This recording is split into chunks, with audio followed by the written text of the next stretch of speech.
Hello, everybody. Happy Monday and Spirit Week. It's a comfy clothes day, so I wore my comfiest clothes. To be honest with you, this video is made the night before, and I'm literally going to go to bed in these clothes right after I make this video. So you are witnessing my actual jammies, as they're called. So let's oh geez, I almost forgot. We got to give it up to our man Bonesy here.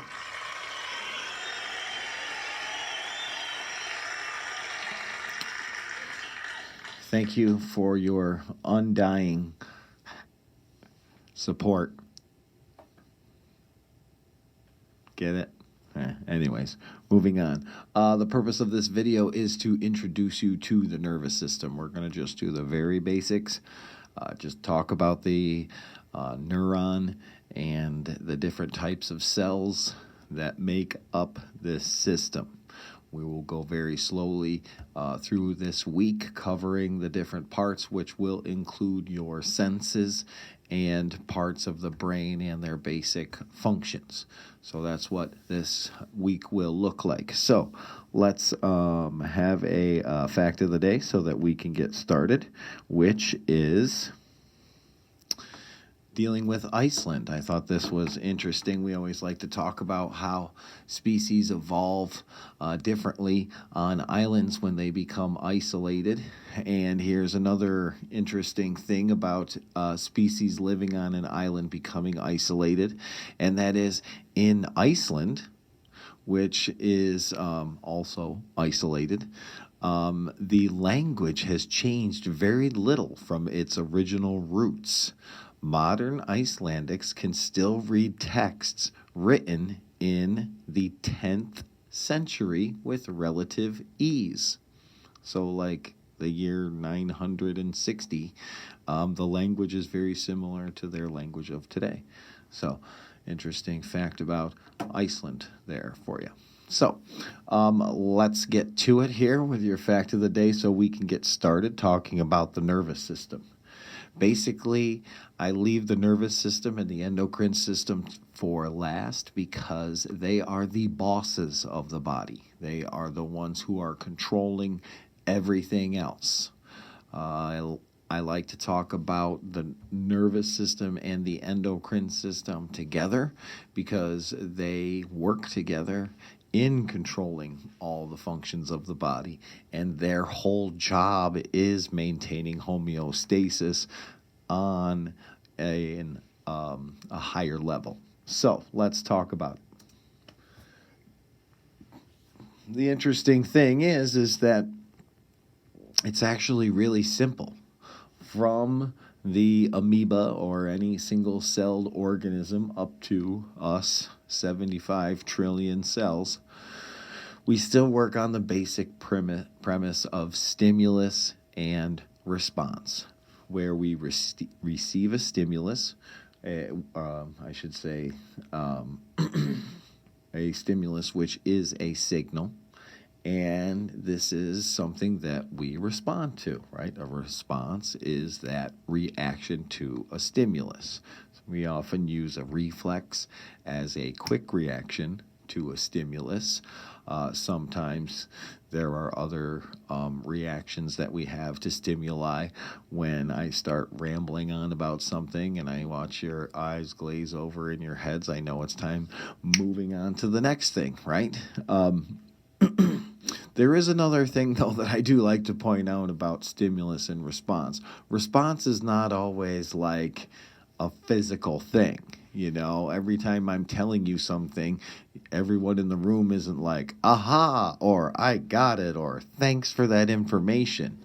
You know, your brain just goes, noted, you know, and then we move on. So it's something called integration. So part of the response is not always just you reacting in some way to the environment, but also integrating information that you're receiving.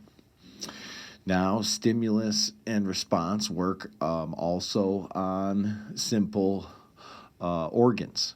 Depending on the species, they can be also complex, like us.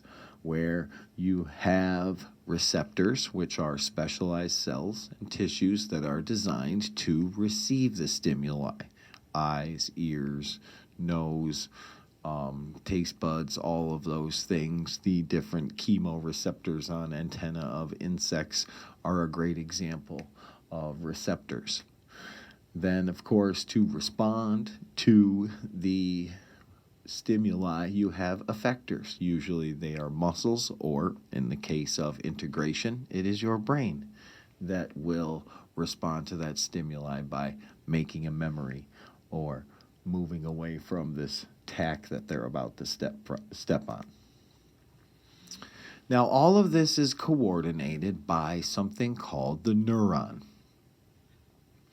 A neuron is also known as a nerve. Neurons or nerves are just fancy names for a cell of the nervous system. Now, they have a special name because they are much different than the other cells of your body. A normal cell of your body has just a regular shape to it. But a neuron or a nerve is a type of cell that has a wire running through it, because its whole job is to communicate messages from one part of the body to another. And so they are cells where you see a cell body, but they also have fancier structures like this axon that runs through, and that axon is that wire. And of course, we've got good insulation here. This myelin sheath is insulating your axon, just like this insulated wire is having the same effect. So we can look at a neuron as a nerve with a cell body and a mitochondria and a nucleus and ribosomes and doing all that stuff, but it also does send messages. There are 3 types of neurons, and they are all determined by which way their impulses are going. So I should really define the bottom word first, in that the impulse is the message that's going from one part of the body to the next. And so these messages may be going from the sensory organ back to the brain, or a sensory organ to the spinal cord, which will go to the brain. There may be motor neurons, which are nerves that are going from the spinal cord to your muscles to tell them to contract. And the nerves of your spinal cord are your interneurons, connecting these different neurons together. Okay, and so depending on what type of impulse and where it is going, you have different types of nervous cells or neurons to do that, right? So here's one where there's a muscle fiber. So this would be your motor neuron, where the message is sent to a muscle fiber. Here we have our sensory neuron. This could be a taste bud, maybe on your tongue, or some kind of sensory receptor on your hands maybe, and it is detecting something, right? Receiving stimuli and sending that message back.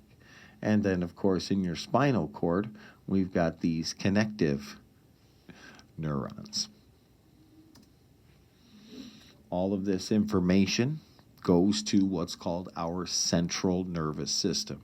Our central nervous system is our brain and our spinal cord. As we'll talk about, and we usually do in labs, we will look at reflexes, where our spinal cord actually makes decisions on our behalf. That shouldn't seem out of the ordinary, as when we did our projects, we learned that many species exist without a brain. Many species exist with what are called fused ganglia, a few nerves that overlap. And so your spinal cord is a pretty complicated organ, and so it can make its own decisions as well. And so these pieces of information come from your senses. they go to the central nervous system, right? We receive stimuli and then we respond to it either through muscle action or through integration into our memory. Okay, so that's just your basic intro. That's all I want to do is just cover a little bit of the nervous system and give you just a little bit of homework on this Monday. So your homework is just to do 189 and 190. Okay, so homework is 189 and 190. Tomorrow we will continue on talking a little bit about the more specifics like synapses and neurotransmitters and things like that. But for now, you just want to understand stimulus and response, right? Signals and how we respond or integrate them. So that's all I've got for you. Hope that all is well. And yes, I'm going to take my jammies and I'm going to head off to bed. So when you watch this Monday morning, afternoon, or evening, I hope that you also celebrated your Spirit Week in your comfy clothes. But that's like every day right now, right? Anyways, okay. Well, you have a good one and we'll see you soon.